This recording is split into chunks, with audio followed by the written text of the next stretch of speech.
하나님의 교회 부르심을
안녕하십니까. 한번도 주님의 은혜 안에서 평안히 안녕히 주무셨습니까? 기도드리도록 하겠습니다. 거룩하신 하나님 아버지, 우리를 사랑하셔서 그 높고 높은 보좌를 버리시고 이 낮고 낮은 땅에 오셔서 죄인들에게 침뱉음 당하시고 채찍에 맞으시며 가시관 쓰시고 십자가에 달리셔서 그 고난 가운데서 피 흘리시며 우리의 사랑을 확증하여 주신 주님, 그 주님의 은혜로 우리의 모든 죄를 다 사하여 주심을 참으로 감사를 드립니다.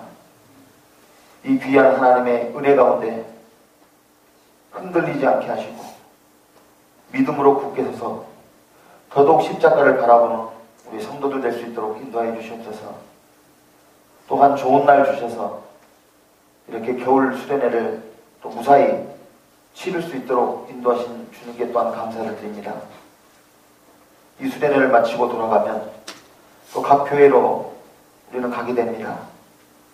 어디에 있든지 귀한 하나님의 은혜 잊지 않고 살아가는 성도 되게 하시고, 아직도 이 귀한 복음의 사실을 몰라서 죽어가는 그 영혼들에게 복음을 전하는 그 귀한 사명을 낙으로 삼고 살아갈 수 있도록 인도하여 주시옵소서.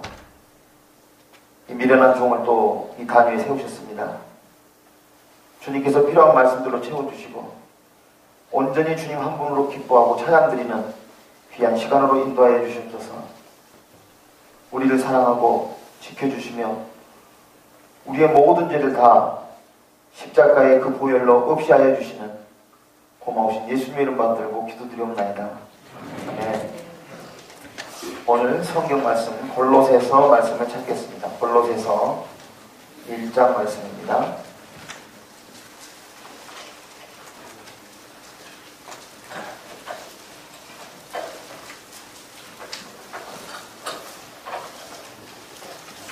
골로새서 1장 6절 말씀입니다. 6절 말씀 찾으셨으면 같은 목소리로 봉독하시겠습니다. 이 복음이 이미 너희에게 이름에 너희가 듣고 참으로 하나님의 은혜를 깨달은 날부터 너희 중에서와 같이 또한 온 천하에서도 열매를 맺어 자라는구나. 아멘. 2박 3일의 시간이 빠르게 지나가고 이제 마지막 성경 세미나 시간이 됐습니다. 어제 너무 피곤하셨죠? 어제 자그마치 장장 7시간을 넘게 말씀을 들으셨던 것 같습니다. 그 말씀을 들으면서도 그래도 참 은혜 가운데 그 말씀을 받게 하심을 우리 주님의 은혜 가운데서 듣게 하심을 참으로 감사를 드립니다. 오늘도 똑같은 말씀을 좀 드리려고 하는데, 어제 우리가 영생이 뭐냐 하는 부분에 대해서 말씀드릴 때 요한복음 17장 3절 말씀을 드렸죠. 영생은 유일하신 참 하나님과 그의 보내신 자 예수 그리스도를 뭐 하는 거예요? 아는 거다.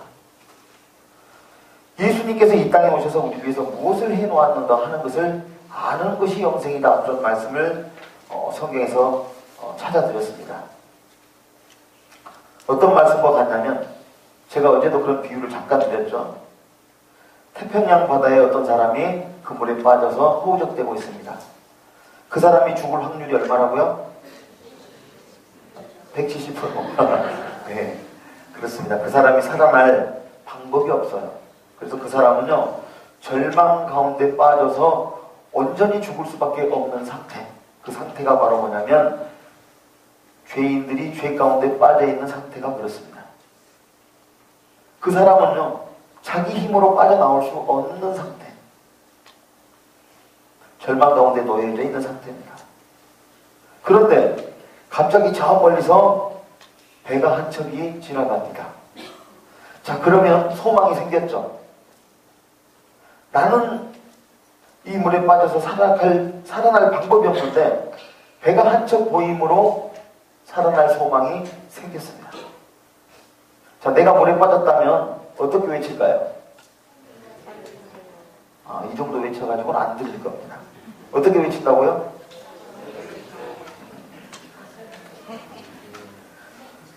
아마 체면이고 뭐고 따지지 않고 살려달라고 고래고래 악을 쓸 거예요. 죽음 앞에, 지옥 앞에, 심판 앞에 섰을 때는요, 체면 그런 거 없습니다. 지금 내가 죽게 생겼는데, 자, 물에 빠진 사람이 교수예요. 교양 있는 교수가 빠졌습니다.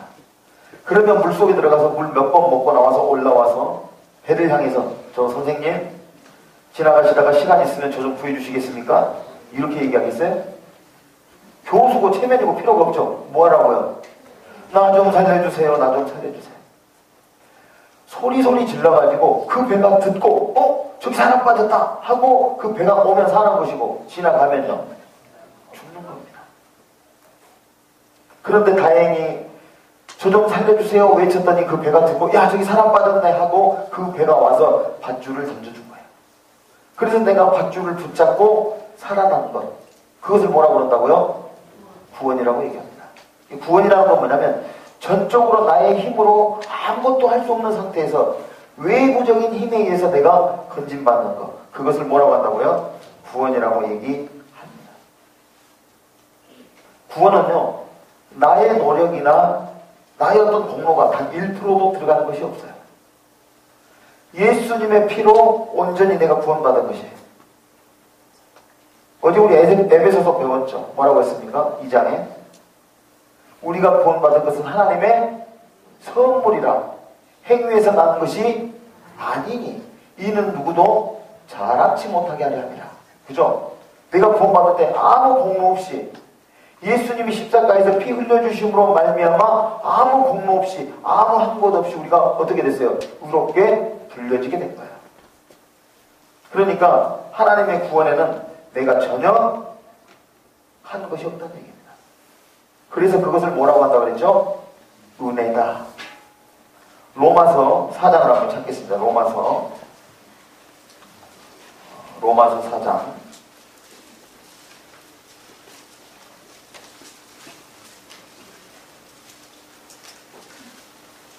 로마서 4장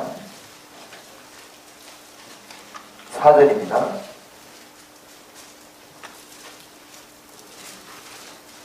같이 읽겠습니다.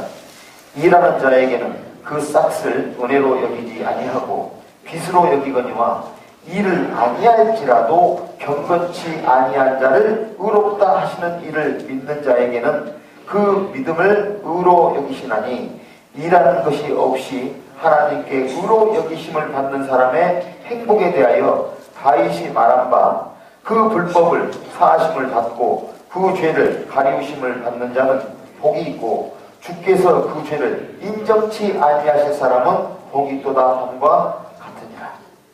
일을 하지 아니할지라도 의롭다 하시는, 경건치도 않는 자를 의롭다고 하시는 이를 믿는 그 믿음을 의로 여기신다. 그리고 7절에 뭐라고 했습니까? 그 불법을 사하심을 받고 그 죄를 가리우심을 받는 자는 복이 있고 주께서 그 죄를 뭐한다고요? 인정치 아니하실 사람은 복이 있다.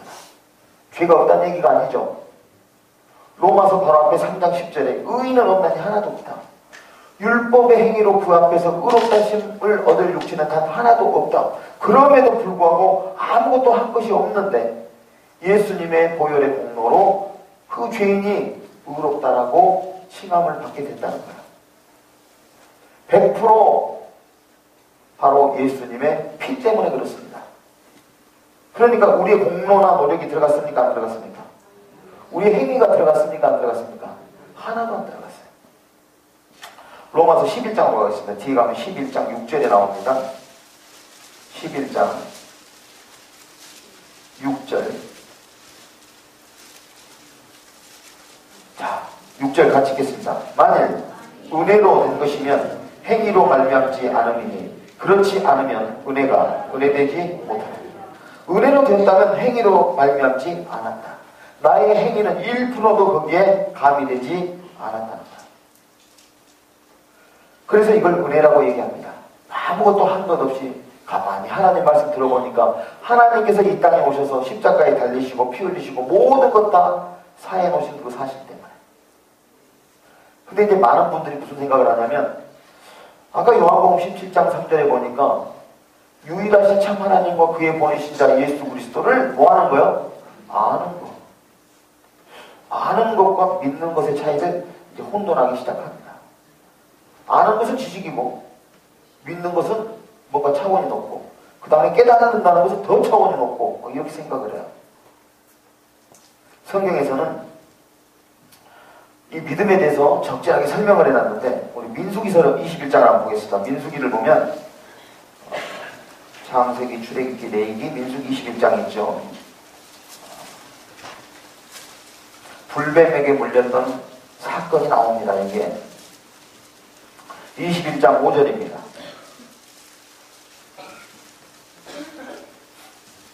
5절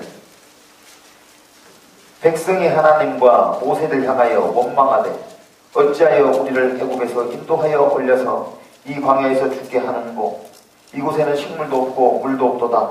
우리의 마음이 이 박한 식물을 싫어하노라 하매 여호와께서 불뱀들을 백성들 중에 보내어 백성들을 물게 하심으로 이스라엘 백성 중에 죽은 자가 많은지라. 백성이 모세에게 이르러 가로되 우리가 여호와 당신을 향하여 원망함으로 범죄하여 싸우니 여호와께 기도하여 이 뱀들을 우리에게서 떠나게 하소서. 모세가 백성들을 위하여 기도하매 여호와께서 모세에게 이르시되 불뱀을 만들어 장대 위에 달라 물린 자마다 그것을 보면 살리라. 모세가 놋뱀을 만들어 장대 위에 다니 뱀에게 물린 자마다 놋뱀을 뭐한즉 쳐다본즉 뭐했다고요? 살더라. 이상한 말씀이죠.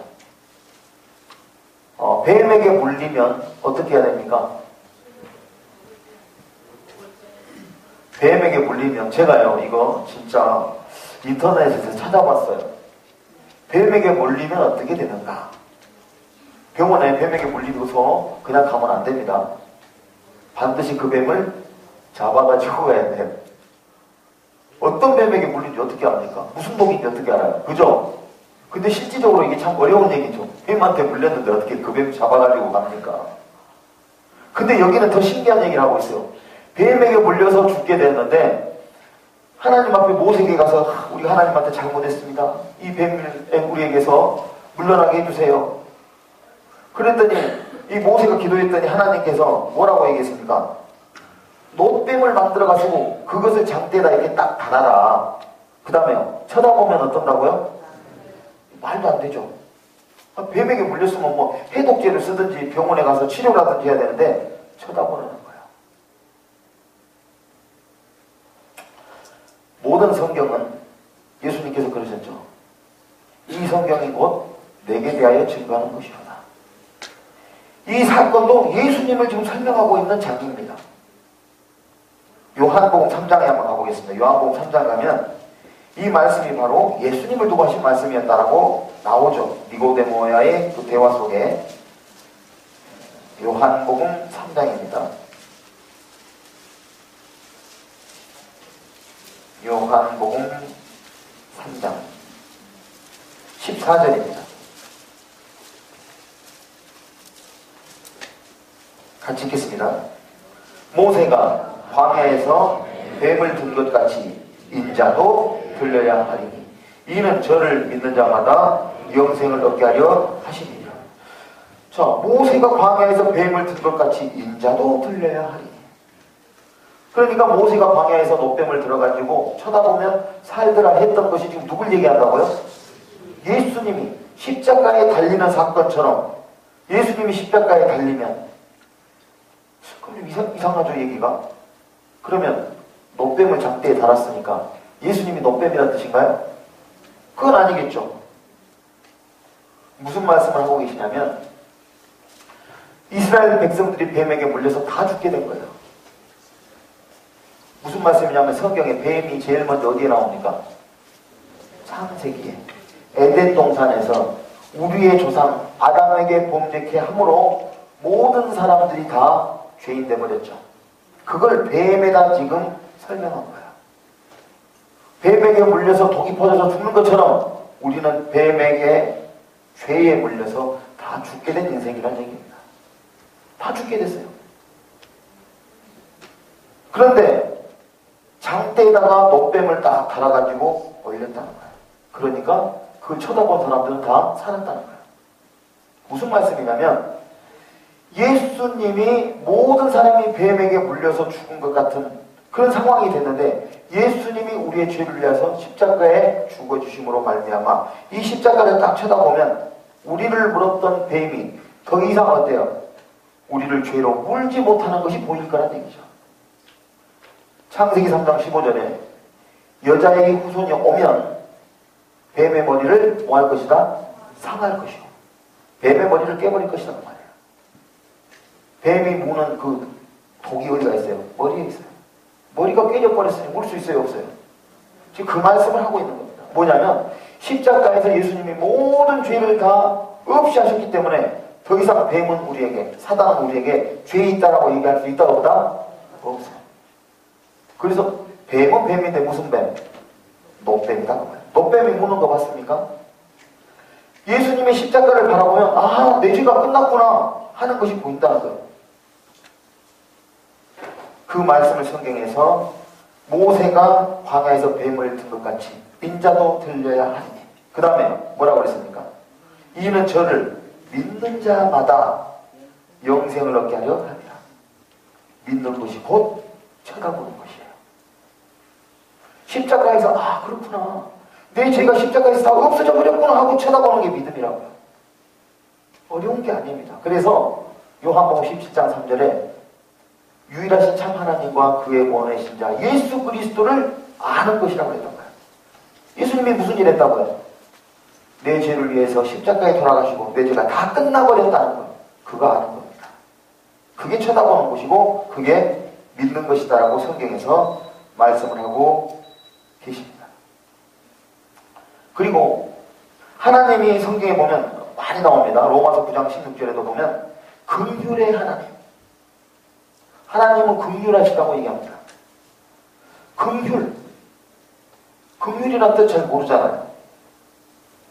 긍휼이라는 뜻은 불쌍하다는 뜻하고 좀 비슷한데 다릅니다.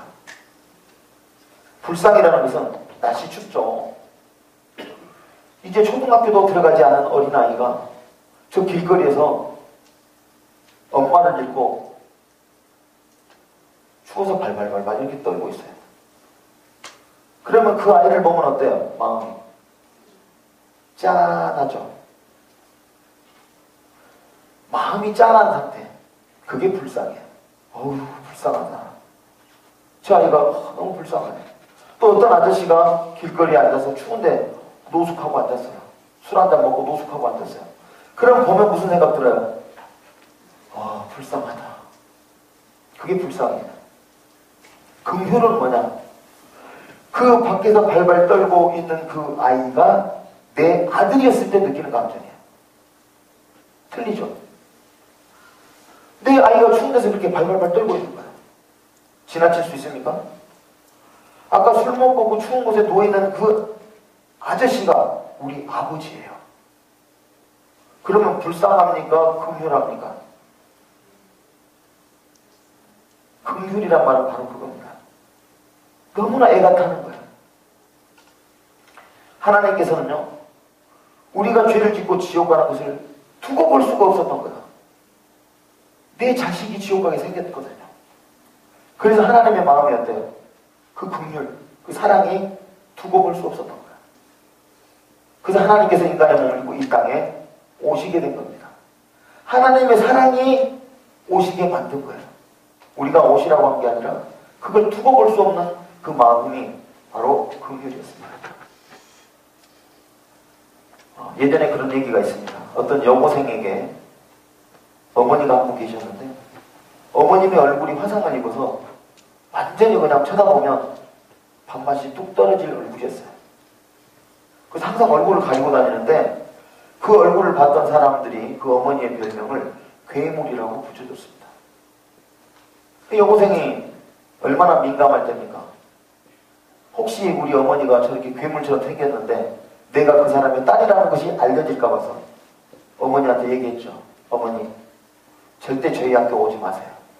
혹시 밖에서 지나가다 저를 만나면 절대 저의 엄마인 것처럼 아는 척 하지 마세요. 알았다. 길을 지나가도 엄마가 지나가면 모른 척 했습니다. 옆에 있는 친구들이 괴물 왔다, 괴물. 그래도 내 어머니가 아닌 것처럼 지나갔습니다. 근데 하루는 태풍이 오고 바람이 불고 비가 엄청나게 쏟아지는 날이 왔어요. 딸은 학교 가서 사람들은 비가 너무 많이 온다고 딸들 데리고 우산을 들고 다 가는데 그 엄마는 갈 수 있어요, 없어요? 못 갑니다. 혹시 우리 딸이 쉬라면 어떻게 할까? 우산을 들었다 놨다 갈까 말까 하다가 너무나 비가 많이 오니까 그 우산을 들고 학교 앞으로 갔습니다. 멀찍이 떨어져서 기다리고 있는데 벌써 사람들이 보고 압니다. 괴물 아줌마가 여기 왜 왔지? 혹시 딸이 이 학교 다니는 거 아니야? 그 어머니는 저 멀리서 고개를 숙이고 있었어요. 딸이 나오다가 보니까 누가 있어요? 엄마가 있는 거예요. 너무 창피하고 부끄러우니까 뒷문으로 나와서 비를 쫄딱 맞고 집에 왔습니다. 엄마는 밤이 돼도 딸이 안 나와요. 그래서 밤늦게 집에 와보니까 집에 와서 딸이 비를 쫄딱 맞고 있는 거예요. 그리고 나서 들어오자마자 얘기합니다. 엄마, 내가 절대 학교 오지 마라 그랬지. 미안하다. 비가 많이 와서 그랬다. 너무나 딸이 속상했어요. 그래서 그 어머니의 가슴에 못 박힌 얘기를 하죠. 나는 당신이 우리 엄마가 아니었으면 좋겠다. 또 당신은 정말 죽어버렸으면 좋겠다. 그 어머니는 울면서 미안하다. 근데 이제 다음날 작은아버지가 집에 왔어요. 집에 딱 와보니까 분위기가 심상치 않다. 딱 보니까 어때요? 딸이 엄마하고 대화도 안 해요. 그래서 작은아버지가 딸을 데려다 놓고 얘기합니다. 얘야, 오늘은 얘기를 좀 해야 되겠다. 니네 엄마가 절대 말하지 말라고 해서 내가 안 하려고 했는데 해야 되겠다. 너 어릴 때 아빠가 돌아가셨다. 그런데 엄마는 너 하나 잘 키워보려고 새벽부터 시장에 가서 일을 했단다. 그런데 하루는 너를 집에 두고 시장에 일을 갔는데 너가 집에서 혼자 놀다가 성냥을 켜서 집에 불이 났단다. 헐헐 타는 그 집안에 그 아이가 있는데 사람들이 와서 아무도 들어가지 않습니다. 왜요? 너무 불이 많이 타고 있어요. 뒤에 어머니가 뛰어왔어요. 그 안에 누가 있습니까? 딸이 있으니까 사람들이 말렸어요. 들어가지 말라. 늦었다고. 엄마는 그 사람들을 밀치고 들어갔어요. 그리고 사랑하는 딸을 품에 안고 나왔습니다. 아이는 무사히 나왔지만 엄마는 어떻게 됐어요? 얼굴이 화상을 입게 된 거예요. 그런데 이 얘기를 엄마가 못하게 한 거예요. 왜요? 딸이 너무 엄마한테 미안해할까 봐. 그 얘기를 다 듣고 나니까 딸의 마음이 어떻겠어요?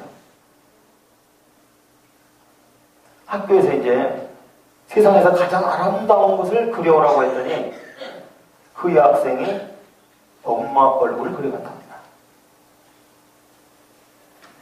그 불 속에 있음에도 불구하고 자기 생명을 걸고 들어가서 건져오는 그것이 뭐라고요? 긍휼이에요. 하나님께서는 우리를 지옥에 던져지는 것을 보지 못해서 당신이 십자가에서 그 고난과 그리고 그 많은 부끄러움을 감당하시고 우리를 건지셨던 거예요. 그게 긍휼입니다. 두고 볼 수가 없었다는 거예요. 그래서 우리는 그걸 은혜라고 얘기합니다. 저희들 우리들은 할 게 없어요. 그분이 이 땅에 오셔서 십자가에 달리시고 우리의 모든 죄를 다 끝내셨습니다. 그 아이는요, 지금까지 어머님이 나에게 무슨 일을 했는지 몰랐는데 그 얘기를 딱 듣는 순간 어머님이 나를 위해서 했던 일을 알게 된 거예요. 그게 은혜입니다. 우리도 예수님이 이 땅에 오셔서 무슨 일을 했는지 몰랐잖아요. 그런데 그 이야기를, 이 복음을 성경 안에서 듣고 보니까 뭐였어요? 방금 얘기했던 그 이야기와 똑같아요. 그 사실을 알고 감사하는 그 모습이 구원받은 성도들의 모습입니다. 믿는다는 것은 아는 것이고, 알아진 사실에 믿는다는 것은 또 쳐다보는 것이에요. 또 믿는다는 게 뭘까요? 믿는다는 것. 어떤 게 있죠? 믿는다. 맡긴다는 의미가 있습니다. 맡긴다. 믿으니까 맡기는 거야. 무슨 말씀이냐면, 광양에서 나온 고로쇠 물이 있죠. 서울에 있는 친척에게 그걸 보냈습니다. 어떻게 보냅니까? 택배로 보내요. 택배 딱 맡기고 와서 어떻게 합니까? 집에 와서 쉽니까? 아니면 차 타고 따라갑니까? 네? 그렇죠. 맡기고 나는 쉬는 거예요. 우리가 행위적으로는 믿는다는 것은 맡긴다는 뜻입니다. 의지한다. 복음적으로는요, 쉰다는 거예요. 그래서 예수님께서 뭐라고 했습니까? 따라하겠습니다. 나는 안식일의 주인이니라. 맞아요. 예수님이 안식일이에요. 예수님을 만난 사람만 이 심령이 쉴 수 있어요. 그래서 예수님이 안식일의 주인입니다. 예수님이 내 모든 죄를 다 가져갔다는 그 사실에 나를 어떻게 하는 거예요? 맡기는 거예요. 내 영혼을 의지하는 거예요. 아, 예수님이 다 갚아놨구나. 그리고 그 사실에 내가 맡겨지니까 어때요? 내 양심이 쉬어요, 안 쉬어요? 푹 쉽니다. 그래서 하나님께서 십자가에서 다 이뤘다 하셨을 때, 다 이뤘다. 한번 따라하겠습니다. 다 이뤘다. 다 갚았다. 다 끝났다. 다 끝났어요. 예수님 안에서 다 끝났으니까 더 이상 나는 일을 할 것이 있습니까? 없습니까? 없어요. 히브리서 4장을 보겠습니다. 히브리서 4장. 히브리서 4장.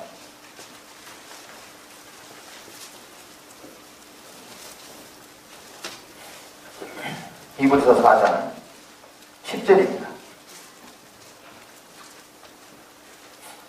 같이 읽겠습니다. 이미 그의 안식에 들어간 자는 하나님이 자기 일을 쉬신같이 자기 일을 쉬신다. 나왔네요. 하나님께서도 이 땅에 오셔서 십자가에서 다 끝냈다 하고 가셨죠. 그리고 쉬고 계십니다. 예수님이 다 끝났기 때문에 우리도 어때요? 우리도 쉬고 있는 거예요. 예수님 안에 있는 자는 결코 정죄함이 없나니. 이제 우리도 어때요? 똑같이 쉬고 있습니다. 그래서 믿음이라는 것은 아는 것이고 쳐다보는 것이고 의지하는 것이고 맡기는 것이고 쉬는 겁니다. 다 똑같은 말이에요. 이걸 뭐 복잡하게 창문으로 나누려고 하니까 사람들이 복음이 어려워져 버려요. 복음은 학문이 아닙니다. 내 양심 안에 예수님으로 말미암아 내 죄가 다 끝났다는 그 사실 하나. 그렇구나. 다 끝났구나. 내가 이걸 몰랐구나. 복음은 단순합니다. 난 놓고 기억자도 모르는 사람도 다 알아먹도록 하나님. 왜?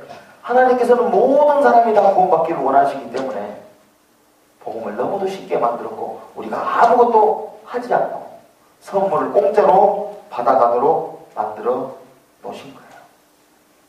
그리고 하나님께서는 우리에게 영원한 생명을 주셨습니다.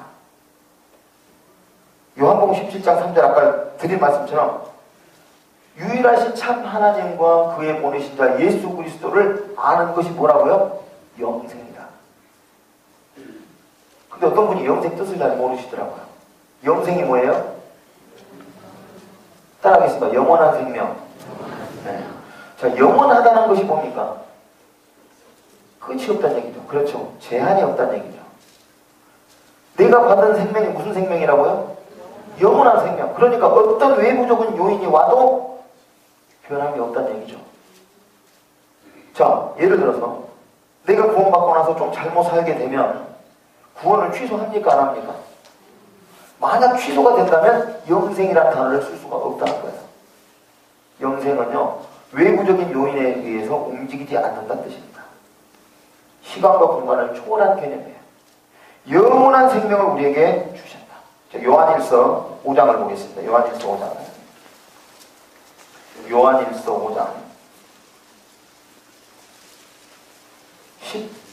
10절입니다. 10절.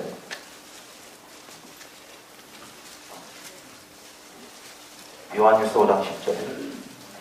하나님의 아들을 믿는 자는 자기 안에 증거가 있고 하나님을 믿지 아니하는 자는 하나님을 거짓말하는 자로 만드나니 이는 하나님께서 그 아들에 관하여 증거하신 증거를 믿지 아니하였습니다. 또 증거는 이것이니 하나님이 우리에게 영생을 그다음 뭐예요? 주실 거예요? 주신 것이에요? 주신 것과 이 생명이 그 아들 어디에 있어요? 안에 있는 거예요. 이게 뭔 말씀인 줄 아세요? 구원이 우리 쪽에가 있었으면요, 내가 의심나면 또 이게 또 아닌가 보다, 킨가 보다 흔들릴 거 아니에요. 그럴까 봐서 구원은 예수님의 손 안에 있어요.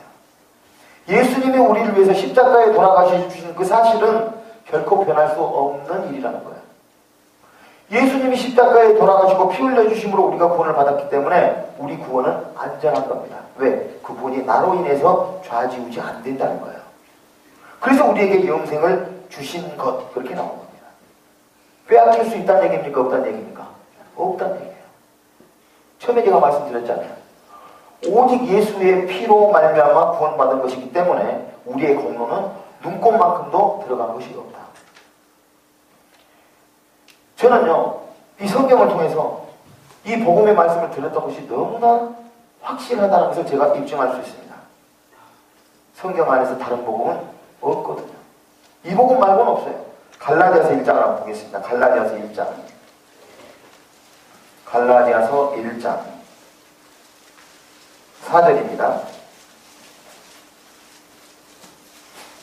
갈라디아서 1장 4절.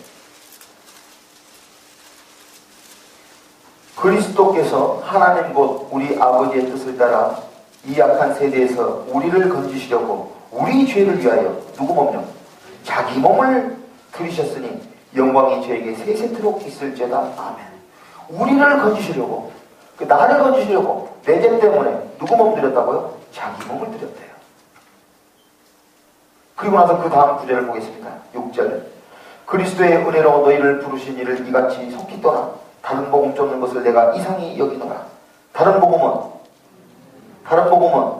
없나니 다만 어떤 사람들이 너희를 요란케 하여 그리스도의 복음을 변하려 합니다. 그러나 우리나 혹 하늘로부터 온 천사라도 우리가 너에게 전한 복음 외에 다른 복음을 전하면 저주를 받을지라. 다른 복음 있다고요? 없다고요? 없어요. 명확하게 나왔잖아요. 예수님이 나를 위해서 십자가에 피 흘려주셔서 내가 구원받은 것, 그거 외에 다른 복음은 없습니다. 사도행전 4장 12절에도 나오잖아요. 천하 인간에게 구원 얻을 만한 다른 이름을 우리에게 주신 적이 없었다고. 예수님밖에는 구원자가 없습니다. 그렇기 때문에 우리는 안전한 것이고, 예수님께서 우리의 죄를 갚아놓은 그 사실을 하나님께서 인정하시고 우리의 모든 죄가 없다고 재판장 대신 하나님이 판결하셨기 때문에 끝난 거예요. 그런데 이제 오늘 조금 더 나가면 실제적인 문제를 잠깐 드리겠습니다. 성경에 보면 우리는 거룩하게 되었다, 모든 죄사함을 받았다, 의롭게 되었다, 영원히 인쳤다, 이런 얘기 쭉 나오죠. 자, 우리는 거룩한 몸이 됐어요. 맞죠? 그런데 우리가 살면서 죄 지어요, 안 지어요? 죄 짓죠. 그 죄는 어떻게 할까요, 그럼? 이건요, 아까 말씀드렸죠. 첫 번째, 우리가 죄가 없어서 하나님이 구원하신 것이 아니죠. 그러니까 구원에는 내가 어떻게 사느냐 하는 것이 개입되어 있지 않았습니다. 그런데요, 문제가 생겨요. 구원받고 나서 내가 죄를 지면 예수님이 다 사했다는데 그러면 빌어야 되나? 다 사했으니까 안 빌어도 되나? 모두 용서했고 영원히 용서했으니까 그러면 죄 짓고 살아도 되나? 자, 많은 문제가 생기겠죠. 이건 생활 가운데서 이런 문제가 생깁니다. 야, 구원받고 나서 내가 또 죄를 짓고 살 텐데 그 죄는 어떻게 하지? 또 빌어야 되나? 근데요, 성경에는 분명하게 답이 나와 있어요. 뭐라고 나와 있냐면 하나님께서는 명백하게 죄를 싫어하십니다. 맞죠? 자, 우리 요한복음 8장을 한번 보겠습니다. 가늠한 여자가 끌려왔던 내용을 잠깐 볼게요. 요한복음 8장 11절입니다.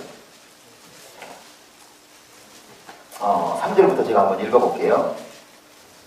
서기관들과 바리새인들이 가는 중에 잡힌 여자를 끌고 와서 가운데 세우고 예수께 말하되, 선생이여, 이 여자가 가늠하다 현장에서 잡혔나이다. 모세는 율법에 이러한 여자를 돌로 치라 명하였거니와 선생은 어떻게 말하겠습니까? 저희가 이렇게 말하면 고소할 조건을 얻고자 하여 예수를 시험함이라. 예수께서 몸을 굽히사 손가락으로 땅에 쓰시니 저희가 묻기를 맞지 아니하는지라. 이에 일어나 가르사대, 너희 중에 죄 없는 자가 먼저 돌로 치라 하시고 다시 몸을 굽히사 손가락으로 땅에 쓰시니 저희가 이 말씀을 듣고 양심의 가책을 받아 어른으로 시작하여 젊은이까지 하나씩 나가고 오직 예수와 그 가운데 섰던 여자만 남았더라. 예수께서 일어나사 여자 외에 아무도 없는 것을 보시고 이르시되, 여자여, 너를 고소하던 그들이 어디 있느냐? 너를 정죄한 자가 없느냐? 대답하되, 주여, 없나이다. 같이 읽겠습니다. 예수께서 가르사대, 나도 너를 정죄치 아니하노니 가서 다시는 죄를 범치 말라 하십니다. 자, 우리는 구원 받았으니까 마음대로 죄 지어라라고 성경은 가르치지 않습니다. 성경에는 어떻게 살아라고요?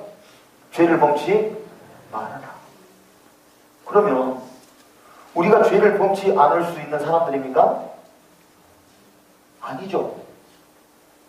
우리가 만약 죄를 범치 않을 수 있었다면 예수님이 이 땅에 오셔서 지난 죄는 가져가고 앞으로 죄는요, 이제 네가 죄 범치 말고 살아 하고 가셨겠죠.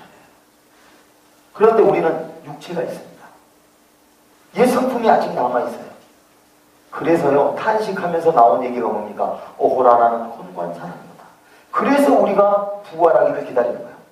완벽하게 하나님 앞에 부활돼서 완전한 생명으로 부활되기 이전까지는 어때요? 이 몸을 가지고 있어요. 그러다 보니까 죄를 안 짓고 싶어도 우리의 연약함 때문에 죄가 들어올 수 있겠죠. 근데요, 이거 하나는 있어요. 따라하겠습니다. 죄사함을 얻어라. 그리하면 성령을 선물로 얻으리라. 죄사함을 얻는 사람은 우리 안에 누가 들어오신다고요? 성령께서 들어오셔요. 성자가 무슨 성자예요? 성스러울 성, 거룩할 성. 영어로요, Holy Spirit. Holy, 거룩하다는 얘기예요. 성령은 하나님의 성품입니다. 그 성품이 구원받는 순간 우리 안에 어떻게 된다고요? 들어오는 거예요. 하나님의 마음이 우리 안에 들어오니까 우리가 즉각적으로 무슨 생각을 하게 돼요? 죄는 무서운 것이구나. 내가 죄에 거하지 않아야지. 이 마음이 먼저 들어옵니다. 구원받으면. 예수님이 내 죄 다 가져갔어. 이제 마음대로 짓고 살아야지. 이런 사람이 있다면 그 사람은 구원받은 사람이 아닙니다. 구원받으면 하나님의 마음이 내 안에 들어와요. 성령이 들어오시니까. 성령은 거룩한 영이기 때문에 어때요? 죄를 본질적으로 멀리하고 싶어 합니다. 하나님의 마음이 들어왔거든요. 하나님의 뜻이 들어왔어요. 그러면 하나님의 속성은 어떤 속성이에요? 하나님의 속성은 거룩한 속성이에요. 하나님은 죄를 알지도 못하시고 죄와 거할 수도 없는 분이라고. 얼마나 죄가 싫었으면 그 죄를 없이 하기 위해서 이 땅에 오셔서 십자가에 피 흘리시면서 그 죄를 다 없이 하신 분이라고. 그런데 우리가 죄를 짓는 건 기뻐하시겠습니까? 그래서 하나님께서는요, 죄를 용서하시면서 가서 다시는 죄를 범치 마라. 어떤 사람에게는 이렇게 있죠. 너는 가서 더하는 것이 생기지 않도록 가서 다시는 죄를 범치 말라. 더한 것이 생긴답니다. 이게 뭔 말씀이냐면 구원받기 이전에는 그래도 양심이라도 있어서 죄라도 자각을 하죠. 구원 딱 받고 나니까 어때요? 예수님이 모든 죄 다 가져왔죠? 그러니까 어때요? 죄를 짓고도 죄를 죄로 여기지 않는 구원 깡패가 될 수 있다는 얘기를 성경에서 얘기하고 있는 거예요. 그래서 하나님의 속성은 죄를 멀리 하는 겁니다. 그래서 구원 딱 받고 나면요, 죄 짓고 싶어요? 안 짓고 싶어요? 안 짓고 싶어요. 제가 가끔 그런 거 합니다. 학교 다니다가 초등학교 때 1학년에서 2학년으로 딱 올라오면 새 책하고 새 노트를 받아요. 딱 받는 순간 낙서하고 싶은 분 안 계시죠? 저는 그랬어요. 첫 장 딱 넘기면 이름도 빠듯빠듯하게 쓰고 글씨도 깨끗하게 씁니다. 한 장 넘어가, 두 장 넘어가, 세 장 넘어가면 어떻게 됩니까? 지렁이 글씨체가 나와요. 로마서 6장을 한번 보겠습니다. 로마서 6장. 그 말씀이 로마서 6장 내용이에요. 로마서 6장. 우리의 마음은요, 이런 마음이 들어온다는 거죠. 6장. 마음 같아서 다 읽고 싶은데 짧게만 읽어보겠습니다. 1절 같이 읽겠습니다. 그런즉 우리가 무슨 말을 하려 은혜를 더하게 하려고 죄에 거하겠느냐? 그럴 수 없느니라. 죄에 대하여 죽은 우리가 어찌 그 가운데 더 그렇죠. 성령에 들어왔는데 죄 가운데 푹 살고 싶은 생각이 어디가 있습니까? 그래서 죄를 떠나고 싶은 마음이 있는데 우리의 육신이 있다 보니까 어때요? 죄가 틈을 타서 가끔 들어옵니다. 그럴 때 로마서에 바울이 했던 말이 생각나요. 내 육신은 그대로 있는데 하나님의 마음이 하나 들어왔어요. 그러니까 내 마음속에 이제 마음이 몇 개가 됐어요? 2개가 돼버린 거예요. 원래 있던 내 마음, 그리고요 하나님께서 주신 성령의 마음. 이제 이게 어떻게 됩니까? 전쟁이 나는 거예요. 마음은 하나님 뜻 가운데 살고 싶어 하다가도 또 내 욕심이 불쑥불쑥 나와서 어때요? 하나님의 말씀을 거슬리게 되는 거예요. 그래서 오라는 공고한 사람들다. 내가 마음으로는 하나님의 법을 쫓아가지만 내가 육체의 법을 따르는구나. 여기서 누가 나를 건져내려? 예수님의 은혜밖에 없구나. 그래서 부활을 기다리는 사람의 마음이 되는 거예요. 그래서 성경은요, 가서 다시는 죄를 범치 말라. 하나님의 속성이 거룩하기 때문에 그렇습니다. 그리고 또 갈라디아서를 한번 볼까요? 갈라디아서 5장. 뭐 이런 내용이 많이 있습니다만은 갈라디아서 5장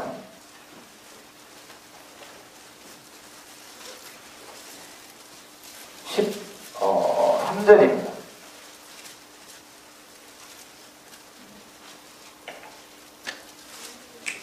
자, 같이 읽겠습니다. 형제들아, 너희가 자유를 위하여 부르심을 입었으나 그러나 그 자유로 육체의 기회를 삼지 말고 오직 사랑으로 서로 종노릇하라. 너가 자유하게 된다고 해서 그거 가지고 죄 짓는데 그런 데 쓰지 말고 이제 더 섬기고 서로 종노릇하라. 그렇게 가르치고 있습니다. 그래서 구원받은 사람들은요, 이제 확실하게 구원받은 건 내 안에 성령이 들어오시기 때문에 그날부터 피 흘리는 전쟁이 시작됩니다. 죄를 안 짓고 싶어요. 그런데 죄에 노출될 때마다 탄식합니다.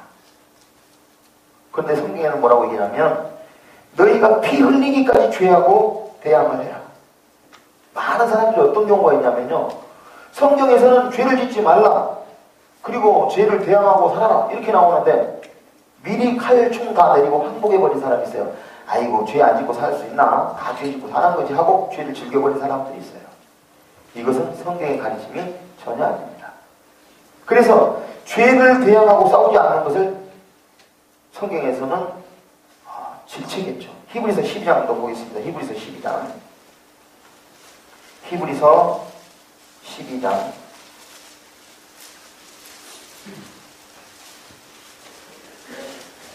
12장 4절입니다.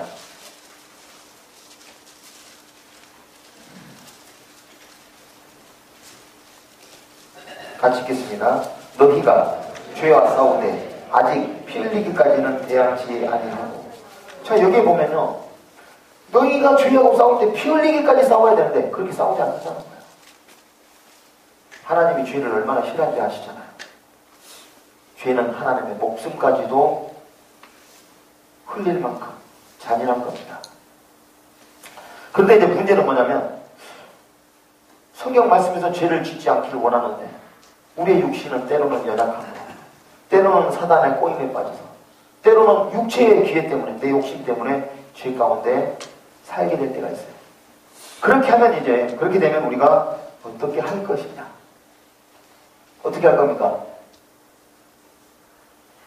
내가 죄 가운데 노출이 됐어요. 어떻게 할 거예요? 뭐 그렇게 살 수밖에 없지 하고 지나갈 것입니까?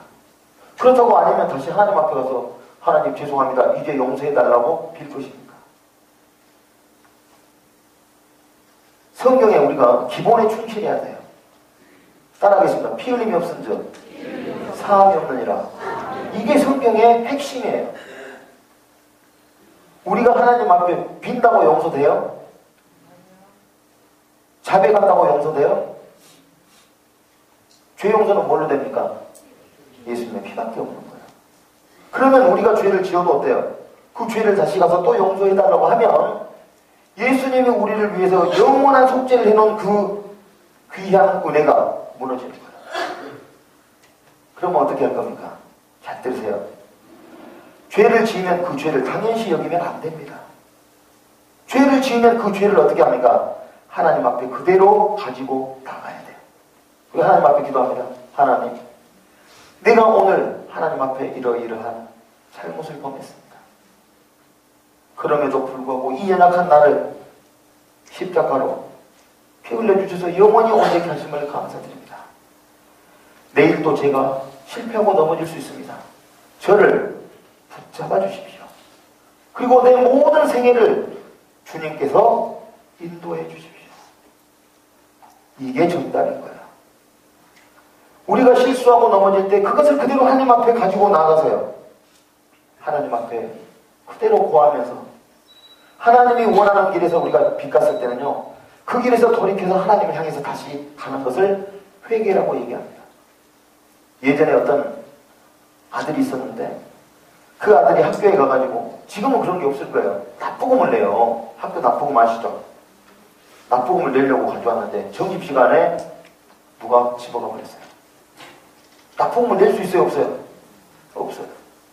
선생님께서 야, 너 왜 납부금 안 가져왔냐? 말을 못해.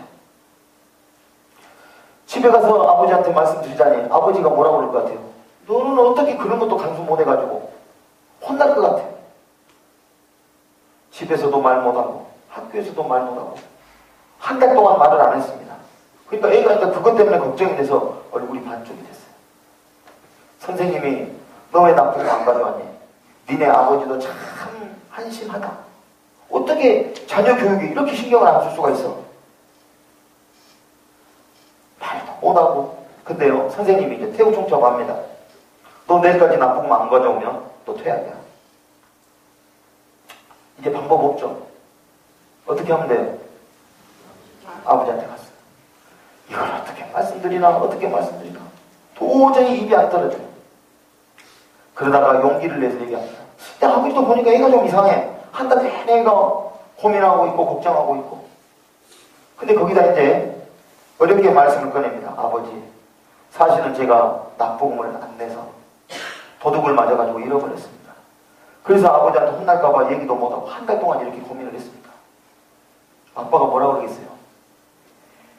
얘네나 진작 얘기하지. 하나님께서요, 우리가 힘들고 어려울 때 언제든지 뭐 하십니까? 도우시는 분이에요. 근데 하나님 앞에 그 죄를 가지고 나갈 용기가 없는 그 아들처럼, 아니 하나님 앞에 우리가 모든 영원한 죄사함을 받았는데 언제는 우리가 잘해서 구원시킨 거 아니잖아요. 우리 실패할 수도 있다는 거 알아요. 하나님은 우리가 침토인 것을 아시고 우리에게 아무것도 기대하시지 않습니다. 구원받고 난 이후에도 똑같이 복음으로 살고 의뢰로 사는 거예요. 죄를 지면 실패하면 하나님 앞에 나아가서 하나님, 내가 이런 사람입니다라고 고백하면 하나님이 어루만져 주시고 또 우리를 인도해 가실 건데, 거기서 이제 올무에 딱 걸리는 거예요. 누구를 봅니까? 십자가를 봅니까? 누구를 봅니까? 나를 먹어요. 아휴, 내가 죄가 많구나 이래가지고 하나님 앞에 어떻게 나가? 구원받기 전에 마귀가 줬던 거 아닙니까? 구원받기 전에 마귀는요, 지금도 잘 알아요. 한 번 받은 구원은 빼앗지 못하지만 그 사람을 죄를 짓게 만들면 하나님과 다시 멀어진다는 걸 압니다. 그래서 구원받은 성도가 하나님 앞에 의지적으로 죄를 짓는거나 죄에 노출이 되면 하나님과의 교제가 끊어져요. 기도가 안 나와요. 기도가 하나님 앞에 기도하려고 해도 내 마음속에 죄가 자꾸 고발합니다. 그러면 누가 이 안에서 송사하느냐? 마귀가 그래요. 봐라, 네가 그래갖고 구원받았어? 어디 구원받은 사람이 그렇게 죄를 짓대? 이렇게 하면서 누굴 보게 만들어요? 자신을 보게 만들어요. 십자가를 못 보게 만들어요. 자기를 보게 만들고 나서 어떻게 합니까? 너는 구원 아니야. 그래서 믿음을 뿌리째 흔들어버려요. 아, 그런가 보다. 나를 봐야 됩니까? 십자가를 봐야 됩니까? 십자가를 봐야죠. 내가 죄에 노출됐을 때 하나님 앞에 그걸 그대로 고백하고 다시 십자가에서 내 모든 영원한 죄를 용서하신 그분의 은혜 아래로 다시 들어가는 거예요. 그런데 마귀는 십자가를 보지 못하고 너를 봐. 너 그렇게 죄가 많잖아. 너 봐, 그렇게 연약하잖아. 너 구원 아니야. 이렇게 흔들어 버린다는 거예요. 그래서 하나님 앞에 맡기고 나아가지 못하도록 합니다. 그러면 이제 하나님과의 교제가 끊어지죠. 그 사람에게 있는 구원을 빼앗을 수는 없지만 마귀는요, 구원을 흔들 수는 있어요. 흔들면 어떻게 됩니까? 그 사람은 하나님 앞에 나아가지도 못하고 교제도 못하고 그 다음에 전도도 못해요. 죽을 때까지 뭐하니까 내가 구원 받았냐 안 받았냐 요거 갖고 살다가 가버려요. 마귀가 제일 잘 알죠. 그거. 우리가 실패하고 죄를 짓고 연약하고 그 어떤 일을 당해도 우리는 십자가가 당해요. 십자가 앞에 가서 하나님 앞에 기도하는 겁니다. 근데요, 어떤 사람은 악한 사람이 있어요. 악심을 품고 이것이 하나님의 뜻이 아니라는 걸 알면서도 의지적으로 하나님의 뜻에서 돌이켜서 죄 가운데 거하는 사람 있죠. 그때는 하나님께서 회초리를 드십니다. 그걸 징계라고 그래요. 아들아, 생각해보세요. 내 아들이 도둑질을 했어요. 잘했다고 쓰다듬을 사람 어디가 있어요? 참 부모는요, 회초리를 가지고 종아리를 칩니다.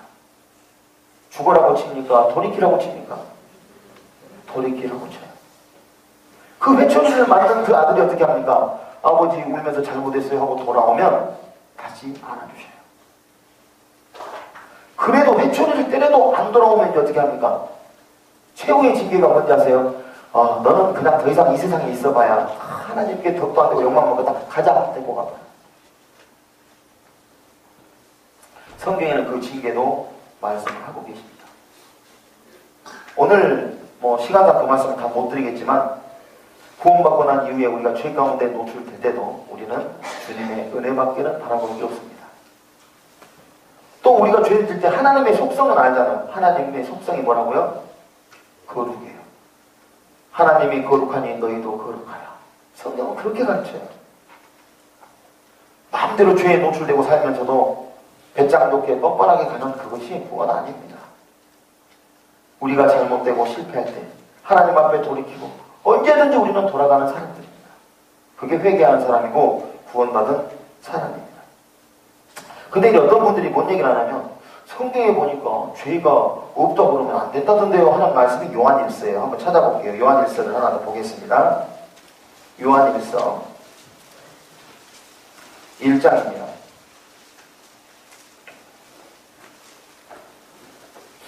요한일서와 요한이서를 보면 이게 구원받은 성도에게 쓴 글이라는 걸 바로 알 수 있습니다. 요한일서 2장을 보세요. 2장에 보니까 뭐가 나옵니까? 나의 자녀들하고 이렇게 나왔죠. 구원받은 사람이 계세요? 아니 계세요?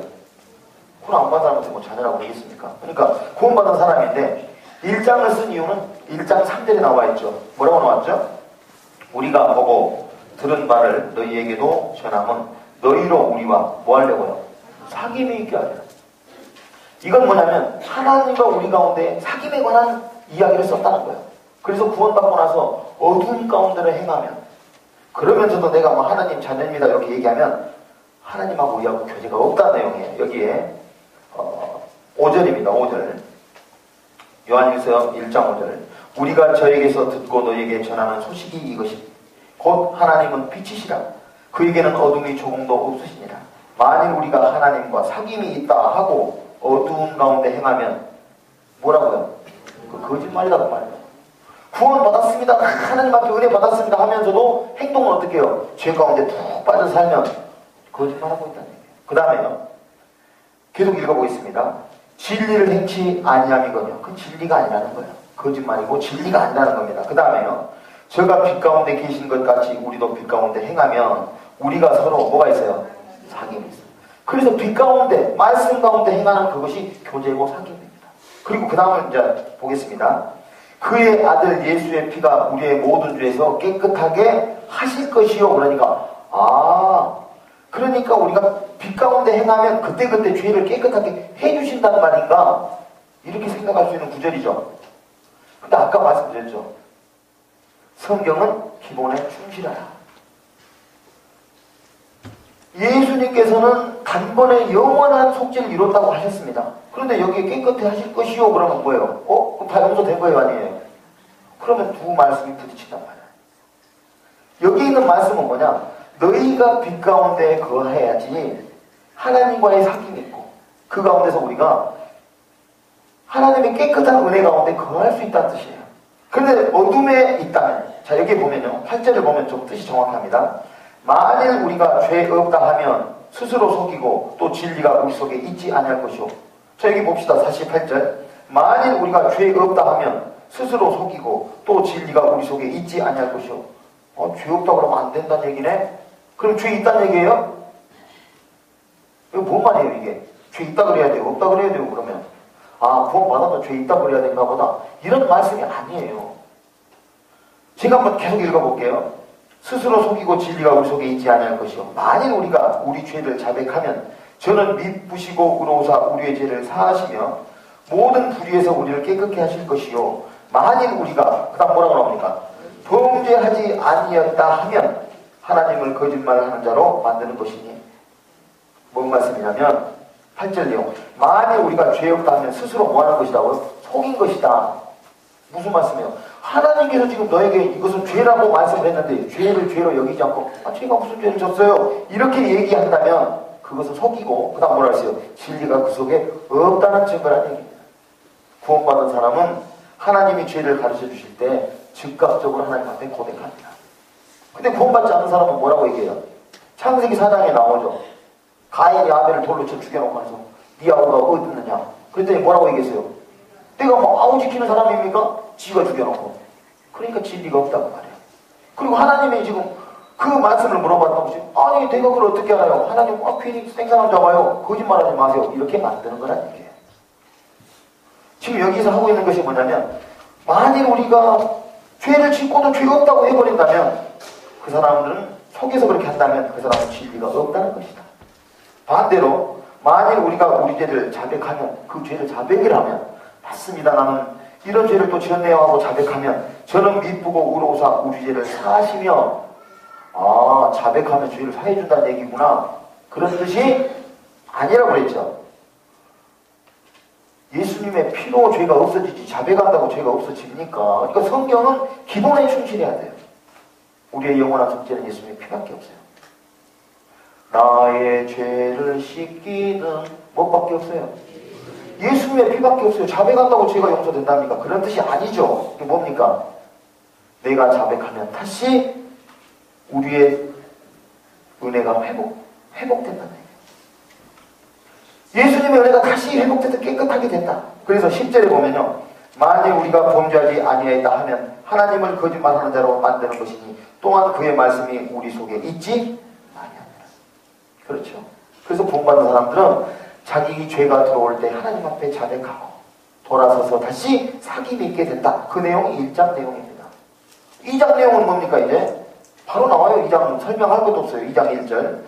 나의 자녀들아, 내가 이것을 너희에게 쓰면 너희로 죄를 범치 않게 하려 합니다. 자, 하나님은 죄를 범기를 원한다고요? 안 원한다고요? 안 원해요. 근데 그 다음 구절을 꼭 읽으셔야 됩니다.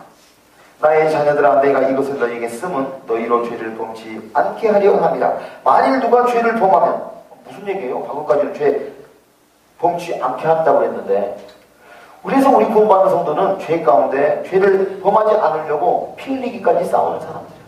그래도 우리의 육신이 연약함으로 죄에 노출이 됐다면 그 다음에 뭐예요? 아버지 앞에 우리에게 누가 있어요? 대언자가 있으니 곧 의로우신 누굽니까? 예수 그리스도시다. 저는 우리 죄를 위한 화목 제물이니 우리만 위할 뿐 아니요 온 세상의 죄를 위하십니다. 답이 뭡니까? 결국 예수님이 십자가 아닙니까? 우리는 죄에 거하지 않아야 된다. 그러나 우리가 죄를 범한다면 우리에게 누가 있어요? 변호사, 대언자가 변호사예요. 대신 말하는 분, 십자가에서 다 이뤘다고 대신 우리를 위해서 말해주신 분, 그분이 계시지 않느냐? 그분은 우리를 위한 것뿐만 아니라 온 세상 죄까지 다 가져가신 그분이 있지 않느냐? 그래서 우리가 죄를 짓게 되고 죄에 노출되면 다시 십자가 아래에 가서 죄를 자백하고 다시 은혜를 회복해야 되는 거예요. 오늘 이 말씀을 다 드리기는 어렵고, 그래서 구원받은 성도는 죄를 짓고도 그것을 당연시 여기지 않습니다. 구원받으면 그 죄를 자복하고 통회하면서 다시 하나님이 원하는 뜻으로 살아가는 사람들이 그리스도인입니다. 이해되십니까? 이해되셨기를 원합니다. 그리고 이제 그 죄를 가장 짓지 않는 방법이 뭔지 아십니까? 바로 교회 안에서 하나님의 말씀으로 다스림을 받는 거예요. 그리고 교제를 통해서 성도들과 교제를 통해서 어떻습니까? 씻음을 받습니다. 성도들과 교제하면요, 우리의 생활도 씻음이 돼요. 우리 쌀 요즘 안 씻죠? 자, 쌀 씻을 때 뭘로 씻어요? 그렇죠, 쌀로 씻죠. 쌀은 쌀로 씻습니다. 벅벅벅 문지르면 어때요? 때가 벗겨지는 것처럼 그게 교제입니다. 성도와 성도 간에 교제하면서 어때요? 그게 무섭다. 그래서요, 모임 생활을 떠나면 죄를 많이 질 수 있는 여건으로 빠지는 거예요. 하나님 말씀에서 떠나면 죄 가운데로 빠질 수 있는 여건으로, 나락으로 떨어지는 겁니다. 그게 성경의 가르침이에요.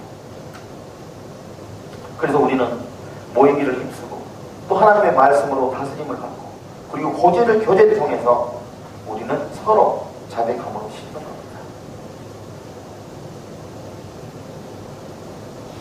다음에 또 기회가 되면 이런 말씀을 드리기로 하고, 오늘은 이제 또 많은 또 행사들이 있습니다.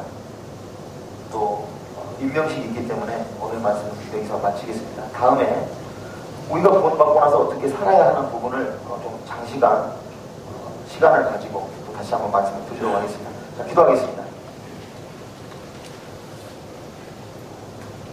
고마우신 주님 감사합니다. 우리가 하나님 앞에 모든 죄를 다 사함을 받았지만 우리가 또 세상에 살면서 묻어오는 죄의 때들이 있습니다. 그러나 예수님께서 말씀하시기를 이미 목욕한 자는 발밖에 씻을 것이 없다고 하셨습니다. 우리의 지은 죄들을 죄 가운데 노출되었을 때 그것을 뻔뻔하게 변명하는 것이 아니라 하나님 앞에 내려놓게 하시고 우리의 영원한 십자가에서 모든 죄를 없애시는 그 은혜로 돌아가서 하나님이 원치 아니하는 그 길로 가지 아니하고 하나님이 원하는 그 길로 따라 살아가는 우리 성도들이 될 수 있도록 기도하여 주시옵소서. 우리는 날마다 살아가면서 주님을 닮아가는 사람들입니다. 하나님께서 거룩하니 너희도 거룩하라 하셨고 너희는 너희의 사욕을 쫓는 육체의 병기로 너희의 몸을 드리지 말라고 하셨습니다. 더더욱 하나님의 의의 병기로 드려지는 우리 성도들이 될 수 있도록 주님 인도하여 주시옵소서. 남은 시간도 다 주님께서 인도하신 것을 믿으며 우리를 사랑하고 지켜주시는 고마우신 예수님 이름 받들고 기도드리옵나이다. 감사합니다.